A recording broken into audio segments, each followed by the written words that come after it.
তিন নম্বর ইখতিলাফ, কোথায় হুজুরকে দাফন করা হবে? কোথায় হুজুরকে দাফন করা হবে?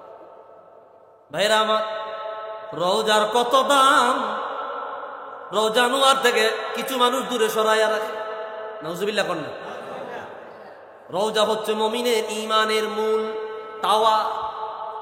রওজা হচ্ছে নবীজির মুমিনের ঈমানের মূল টাওয়া। এখান থেকে ঈমানের স্পিরিট, ঈমানের জোর শক্তি একজন ঈমানদারের কলবে আসে। আল্লাহু আকবার।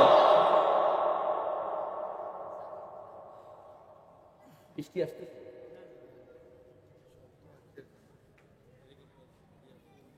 ভাইরা আমার, রাহমাতুল লিল আলামিনকে কোথায় দাফন করা হবে? ও বন্ধুরে, জানিয়ে আল্লাহ সাহাবায়ে কেরাম বিশাল মতানৈক্যে লিপ্ত হয়ে গেল। হযরত আবু বকর ডাক দিয়ে বলল, নবীর সাহাবীরা রে, আমি রহমতের নবীর জবান দিয়ে শুনেছি হুজুর বলেছে প্রত্যেক নবীকে ওই জায়গায় দাফন করা হয় যেই জায়গায় নবীরা বসবাস করে। রহমতের নবীর বসবাসের জায়গা আম্মা আয়েশার ঘর। যেই জায়গায় হুজুর ঘুমাইলো ওই জায়গায় হুজুরকে দাফন করা হবে। সাথে সাথে খাট মোবারক সরাইলো। খাট মোবারক সরাইয়া রওজা আনোয়ার খরণ করিয়া রাহমাতুল লিল আলামিনকে সেই জায়গায় দাফন করে দেওয়া হয়। হুজুর জানায়া দিল, মা বাইনা বাইতি ওয়া মিনবারি রাউজাতুম মিন রিয়াদিল জান্নাহ। আমি রাসূলের ঘর আর আমার মিম্বার এর মাঝামাঝি জায়গাটা হইল জান্নাতের বাগান। রাহমাতুল লিল আলামিন দুনিয়ার মায়া ত্যাগ করার আগে, হুজুর ইন্তেকাল করার আগে, হুজুরের রওজা শরীফের জায়গাটাকে রহমতের নবী জান্নাতের বাগান ঘোষণা দিয়া গেলেন। আওয়াজ দিয়া বলে আল্লাহু আকবার। হুজুর ইন্তেকালের আগে হুজুরের ওই জায়গাটাকে, রওজাটাকে জান্নাতের বাগান ঘোষণা দিলেন। সুবহানাল্লাহ, জোরে বলেন।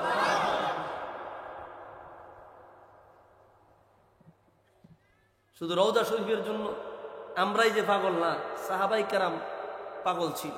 আমি হাদিসে আসবো, আপনারা কি সময় দিবেন না? কয়েকটা হাদিস, অনেকগুলো হাদিস এক করছি আমি, সময় দিবেন না? পিছনে তারা কয় না, এরা ভোল্টার লাইবে সময় দিবেন। নারায়ে তাকবীর, নারায়ে রিসালাত। আসেননি পিছনে তারা? আসেননি না? মরিয়া চরিয়া দিয়েছেন, আসেননিও না? অনেকের ঘুমাইয়ে তো, এই জন্য একটু স্পিরিট দিতে হয়। খারাপ লাগতেছে না তো? সবজ গুম্বদ ওয়ালে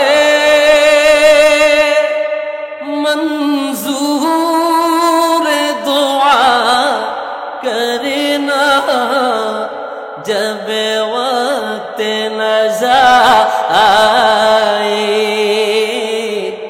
दीदार आता करना।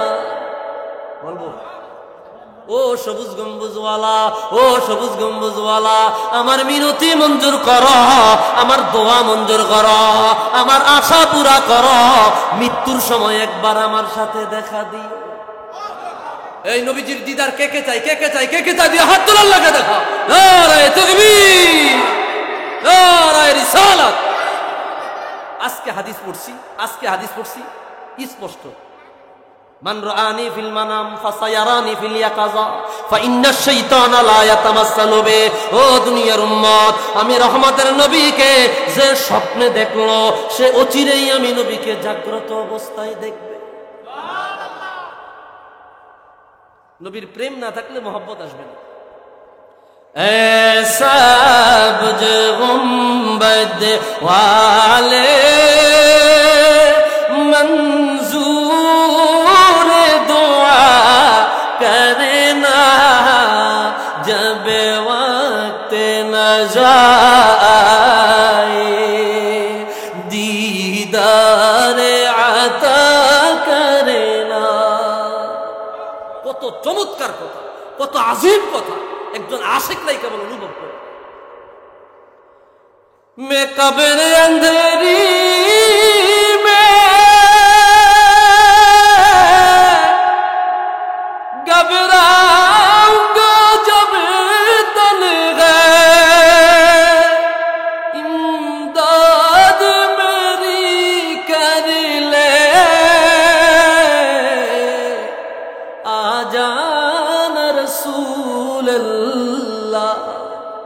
আমি যখন কবরে চলে যাব, এক নবীর আশেক ডেকে ডেকে বলল, আমি একা হয়ে যাব, কবরে একা হয়ে যাব, সাথীও নাই, বাতিও নাই, সঙ্গী সাথী কেউ যাবে না, কেউ আমার সাহায্য করার জন্য এগিয়ে আসবে না।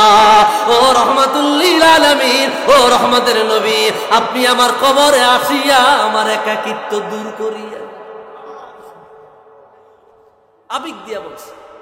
ভাইরা আমার, এই জন্য নবীজির মহাব্বত, রাসূলুল্লাহ রওজা আনোয়ারের সম্মান বোঝার চেষ্টা করেন। হাদিস